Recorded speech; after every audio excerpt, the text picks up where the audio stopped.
c'est historiquement une start-up créée en 2010, et depuis 2019, c'est une co-entreprise de Michelin et Forestia.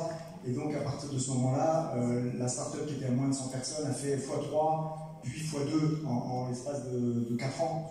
Donc, on a une énorme croissance, et le sujet, c'est au-delà de cette croissance, donc il faut bien recruter des gens. Le sujet, c'est l'hydrogène. Comme le disait Annabelle, l'hydrogène, c'est un sujet émergent. Donc, sur la question de l'hydrogène, Symbio s'est tout de suite positionné en disant on va créer une académie qui est historiquement l'organisme de formation interne, mais en fait, quand on cherche à recruter, on ne trouve personne parce qu'il n'y a pas de filière. Donc, le rôle, donc on a aussi ce rôle externe de formateur. Là, je cite un enseignant-chercheur de Lyon 1. Enfin, voilà, on a ce rôle, en fait, nous, on a ce rôle de former aussi, de préparer les contenus de formation, parce que la compétence hydrogène, en fait, ce sont les industriels qui la développent aujourd'hui. Donc, effectivement, on n'a pas un siècle d'expérience comme les mines. Nous, on a très peu d'existence, mais notre positionnement, c'est de dire, parce que les gens nous disent, mais vous êtes qui, vous? Donc, nous, on est personne d'un point de vue de l'histoire. Par contre, sur l'hydrogène, l'histoire de l'hydrogène, c'est Symbio qui a contribué à l'écrire. Donc, les compétences, c'est nous qui les développons. Donc, là, je ne dirais pas qu'on est irremplaçable, mais quand même, pour les compétences hydrogène, on est directement en formateur. Demain, je vais recevoir des enseignants d'un lycée professionnel pour leur expliquer ce que c'est que la technologie, puisque donc un CMQ, c'est un lieu de rencontre, c'est aussi un lieu de projet.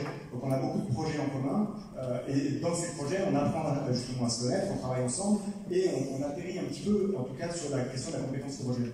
Je ne sais pas si j'ai bien répondu. C'est exactement ça. Vous venez de rentrer dans un exemple avec des enseignants. Vous m'avez dit en préparant l'entretien, par exemple, que vous expliquiez aux enseignants véritablement ce qu'était une pile à hydrogène. Je crois que vous le faites avec le lycée de Givors. Voilà, c'est ça. Donc on les reçoit demain, parce que en fait, la pile à hydrogène, c'est pas une pile comme une pile de montre. Enfin, je ne vais pas vous faire un cours sur la pile d'hydrogène, mais déjà, il faut expliquer aux gens que la pile d'hydrogène, c'est quelque chose de vivant qui fabrique de l'électricité pour un véhicule électrique à partir de l'air ambiant et de l'hydrogène qui est embarqué dans un véhicule. Bon, déjà, tout le monde ne sait pas ça déjà. Donc, et ensuite, on explique comment fonctionne une pile. Parce que par rapport à une batterie, par exemple, ou un moteur thermique, les TP, les travaux, les compétences qui ont été acquises par les enseignants dans les lycées professionnels sont légèrement chamboulées. Donc c'est nous en fait qui expliquons, voilà ce que vous pouvez faire dans vos travaux pratiques, voilà ce que c'est qu'un banc, voilà comment on peut travailler. Donc concrètement, nous notre sujet c'est l'hydrogène en fait, et là-dessus il y a du travail. Donc pour résumer, l'académie sert à former en fait une diversité de profils ou aide à... C'est ça? Alors, on cherche à créer des modules de formation, donc c'est aussi grâce à la région qu'il y a un programme, donc ça a été la version publique, hein. On doit créer des modules de formation à l'aide justement des universitaires, des écoles, etc. Donc, on doit aussi développer les compétences des gens et des équipes, et on doit fédérer, puisque on se trouve à être le seul industriel qui s'est donné cette vocation externe. Donc on va fédérer naturellement les autres industriels à partager leur contenu et à justement casser les silos entre le monde universitaire, de l'enseignement et le monde industriel. Et ces formations, ça va du BTS en alternance jusqu'au doctorat. Oui, voilà, donc y compris les opérateurs, on a aussi un programme, je sais que ce n'est pas le sujet, mais aussi la région nous aide aussi, puisqu'il a fallu recruter des opérateurs, et donc on a recruté les 2 tiers de nos opérateurs qui sont issus d'un programme fait par la région. Mais oui, on a tout profil, technicien, je parlais des lycées professionnels, ingénieur évidemment, on discute avec les écoles d'ingénieurs, et on a aussi des doctorants, puisque en fait on est sur un front pionnier scientifique.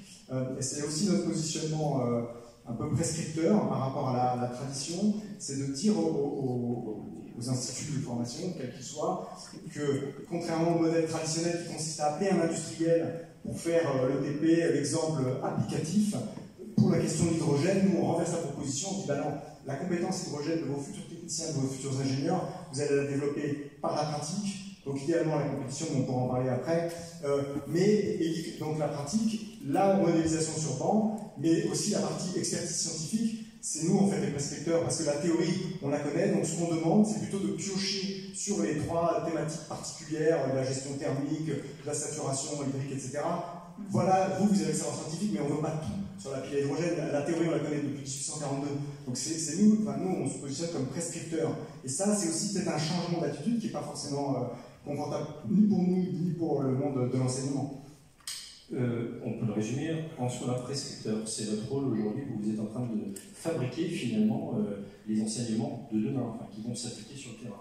Oui, enfin les enseignements déjà d'aujourd'hui, mais pour les recrutements de demain. Anticiper la vie aussi pour les recrutements de demain. Merci beaucoup à vous quatre. On va vous applaudir, on vous remercie.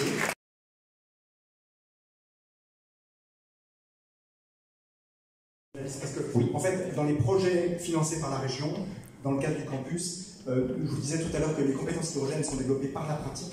Je vais parler de la compétition Formula Student parce que c'est exactement la même situation que ce que vous décriviez, Alice. C'est-à-dire que c'est une compétition qui réunit des élèves ingénieurs, mais aussi des élèves techniciens de lycée professionnel pour mettre sur une piste un véhicule un certain nombre d'épreuves. Et donc nous, on promeut ça parce que je pense que c'est une occasion unique de renverser la proposition pédagogique qui est souvent un petit peu académique. Et là, l'intérêt, c'est, je vous disais, les compétences hydrogènes, on les développe par la pratique. Or, la compétition en Formula Student, c'est la pratique. C'est un travail pratique, interdisciplinaire, continu d'une promo à l'autre. Or, on est exactement dans la même situation. Vous avez des pays comme l'Allemagne, pour ne pas la citer, vous avez 200 écuries. En France, il y en a 20, dont 5 qui courent. Peut-être 7 qui courent. On va travailler ensemble. On va travailler ensemble. Je pense que le slogan de la First est vraiment très parlant. It's more than a robot. C'est plus qu'un robot. C'est un prétexte à s'intéresser aux compétences qui nous manquent en ce moment. Donc voilà. Catherine, merci de m'avoir permis de présenter en Petite Force France aujourd'hui. C'est grâce à toi. Qui est une magnifique initiative. Oui, c'est parce que exactement, les élèves qui témoignent disent mais les cours de gestion de projet, les cours de communication, nous ça nous fait rigoler parce qu'on fait ça tous les jours. On fait ça tous les jours. Le problème, c'est que ce n'est pas considéré comme un cours. C'est aujourd'hui des associations d'étudiants. Donc c'est ce qu'on est en train de changer. Et il y a justement une compétition organisée en Auvergne-Rhône-Alpes, puisque sur les 7 écuries, il y en a 5 en Auvergne-Rhône-Alpes, les écuries qui tournent. Et donc ce sera à Transpolis pour un événement Formula Student hydrogène.